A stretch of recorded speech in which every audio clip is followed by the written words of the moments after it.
In a hyper-connected world where it feels like we're starting to act the same, look the same, and even think the same, what does it mean to live authentically?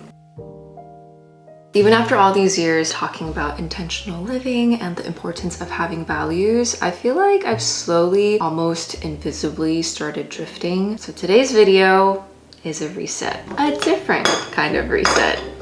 It will be a reflection on how easy it is to lose sight of what matters and how we can begin to live authentically in a world that makes it hard to do so. Let's go back to the beginning. While I put on my face. Thank you so much to Microsoft 365 for sponsoring this video. Grateful to use Copilot as a thought partner to think through life's big decisions, like asking Copilot in Word to help me realign all my values from career to motherhood and even our wedding or lack thereof, so that I can spend more time on what's most important. Let's start from the beginning.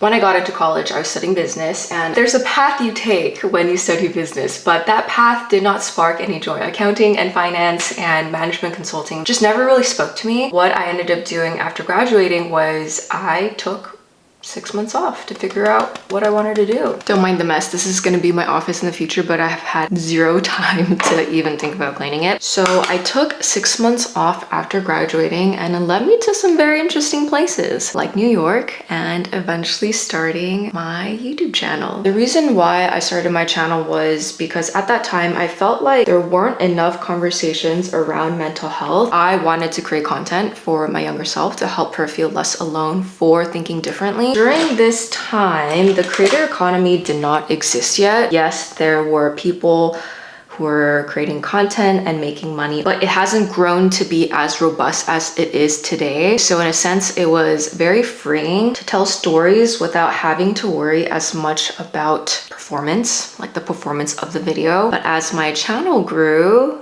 so did the noise. People started talking more and more about click-through rates, watch time, and analytics. Suddenly, it wasn't telling stories to help my younger self feel less alone. It became a race against my former self to outperform my previous content, to see what other people are doing so that I can keep up and chase metrics and chase views. So where do we go from here? We go back outside.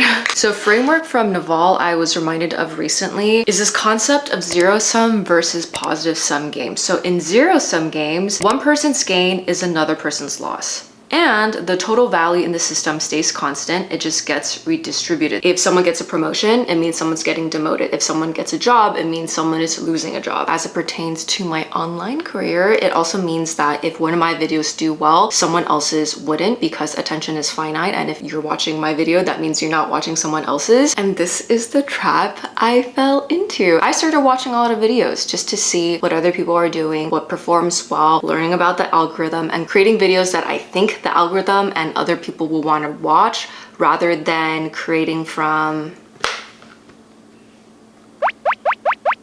Enter the positive sum game. One person's gain does not require someone else to lose, and everyone can benefit because the total value increases, which means the whole pie expands. Instead of how do I stand out from everyone else, I can shift my thinking to how can I truly add value and create something that's meaningful and helpful. And instead of thinking what's trending right now, I can ask myself in my heart of hearts, what story would I like to share, even if it won't necessarily perform well. So with this zero-sum, positive-sum framework in mind, how do we live more authentically?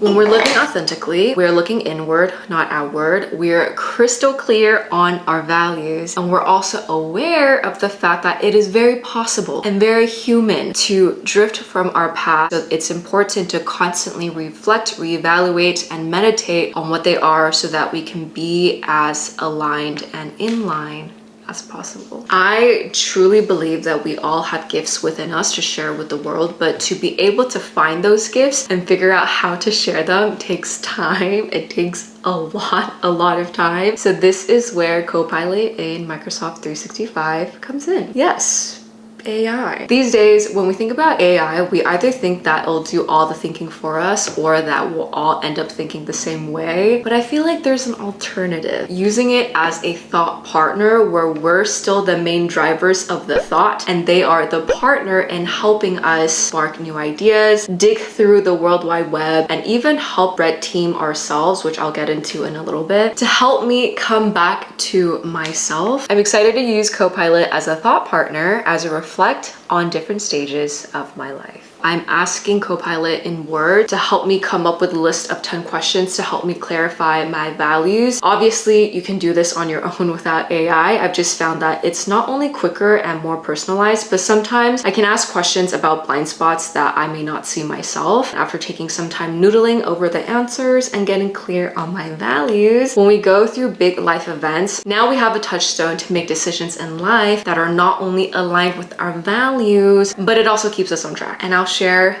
3 examples, continuing with the career, motherhood, and wedding, or lack thereof. My mom just came to play with Potato, so we're in the bedroom. Just to wrap up my career example, what is the game I want to play now? I want to play my own game. I'm creating meaningful content that's touching lives. I am challenging myself creatively and I'm thinking differently and doing things differently, not for the sake of being different, but because this is where the magic usually happens. On a more macro scale, I wanted to revamp my whole channel. So I asked Copilot in Word to help me come up with a list of questions to do a retrospective on my channel for the past 9 years. My mindset when I first started the channel, how it's evolved over the years, why it changed, and where I am currently. Also, what are my values and intentions in life, and how do I bring that into the content I create? I took some time answering this and got very real with myself. Click the Copilot button on the side, and also had to come up with new content pillars, format styles, and video ideas that are in line with this new version of Rowena. Once the suggestions are generated, I can very easily click the insert button and have it added directly into the doc I'm working in. Where am I now? I will still be creating, but the volume of videos will probably be a lot less, and I will do it on my own time. And if it resonates with people, great. If it resonates with a smaller amount of people, that's also fine. It's okay. And I think there's beauty in freeing yourself in this way. And the reason why I arrived at this decision is because of being a new mom. Which is a great transition to the next section. Let me just make sure I'm doing this correctly. So when it comes to parenting, my dad is the chillest guy you will ever meet. He never forces his opinion on other people, which is very different from my mom. Asian mothers are just a different breed. When Potato was born, one day he called me and rattled off 4 things like, be careful of the sun. It will burn his fair skin. Make sure when he's outside, his eyes don't see the sun because it'll damage his eyeballs. Anyways, it's things that I'm grateful that he's telling me of, but I had him on speakerphone and even James was like, oh, interesting. Dad suddenly has so many more opinions when it comes to his grandson. This just goes to show the noise. Not calling you noise, Dad, I love you. There's just so much noise online and in real life about how one should parent and how one should raise a kid. I know my dad means well, everyone means well, so that's also the harder part, but with so many opinions from other people, I almost just whacked myself with this. It's also very easy to lose sight of what's important to you and how you want to parent. Let's use sleep as an example. This is so cute. Baby Potato is the sweetest, chillest baby. He's still a baby, so he still has his days, but overall, very chill, very well behaved. The only thing is he refuses to sleep before 10 p.m. Do you sleep train? Is it actually emotionally damaging to children? Can they actually handle it? Do you co-sleep? Is it actually beneficial neurologically to a growing infant? Can you actually do it in a way that's safe? And what are the shades in between? And there's so much noise to sift through to get to what feels truest to you. So let's use sleep training as an example. First, I want to get clear on what's the most important to me raising an emotional, resilient kid. kid who is very, very, very loved. I then prompted Copilot in Word to share the major schools of thought on sleep training, especially across other continents and cultures, and given what it knows about my values, offer more specific recommendations with citations for books and primary sources that I can explore myself. So this is how I approach this specific topic as authentically as I can. Consume as much literature, podcasts, books, anything. Take some time to figure out what seems truest to me, and then talk to James about it. And then we decide on something together of what feels truest to him, what feels truest to me, and then we move forward with our joint decision. Potato is 4 months now, and I'm just starting to figure out what is truest to me when it comes to more specific things like sleep, sleep training, eating solids, starting solids, when, like, there's just so many things that you don't think of when you're pregnant, especially if it's your first kid. All of that is just to say it's never too late or too early to take a step back and reflect and reevaluate where you are, and to change and pivot as you kind of go along. So let's move to his nursery. His crib is currently in our room, obviously, because you're supposed to sleep with your kid until they're at least 6 months of age. So let's go to his nursery and we'll talk about our wedding. So when it comes to wedding, because I grew up with 7 guy cousins, I've always dreamed more about playing with dirt and poking roly-polies than I did coming up with the mood board for my dream wedding. And ever since I met James, I just remember very distinctly being in awe of how into experience design he is. So after going to our fair share of weddings together, we both realized that weddings, at the end of the day, it's mostly for other people. It's very common for the bride and groom to not have enough time to spend with every individual guest, when ironically I feel like your big day should be the day that you're able to celebrate fully and wholeheartedly and presently and quality timely with everyone you love.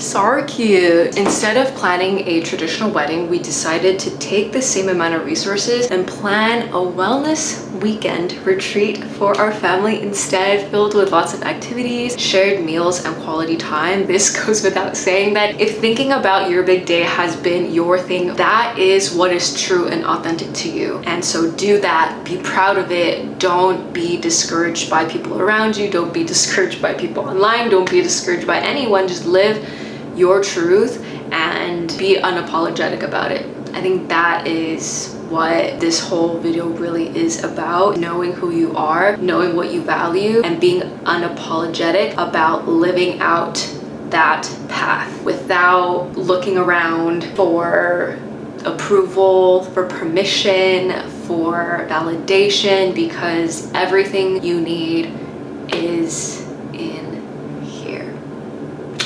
Copilot in Word only recently launched. Had it been around when we were planning or trying to figure out what our big day would look like, if we even have a big day, we would have used it to help build out our itinerary with our values in mind. First by typing up our intention for the wedding, followed by brain dumping all the activities we like to plan for our guests. I then prompted Copilot and asked it to create a weekend itinerary that emphasizes our intentions and activities for relaxation and bonding, ensuring each activity fosters connection and creativity. Copilot is a great tool to help simplify tasks like these. I love being able to provide it with all my non-negotiables and have it create a thoughtful schedule of events. This could also come in handy planning future vacations. As I mentioned a little earlier, I truly, genuinely believe that we all have amazingly wonderful, unique, special gifts to share with the world if we just spend a little time to tune out the noise and tune into the songs and the music within us. Dance to the beat of our own music. As my mom said, 不要跟别人的音乐起舞，跟你自己的音乐起舞.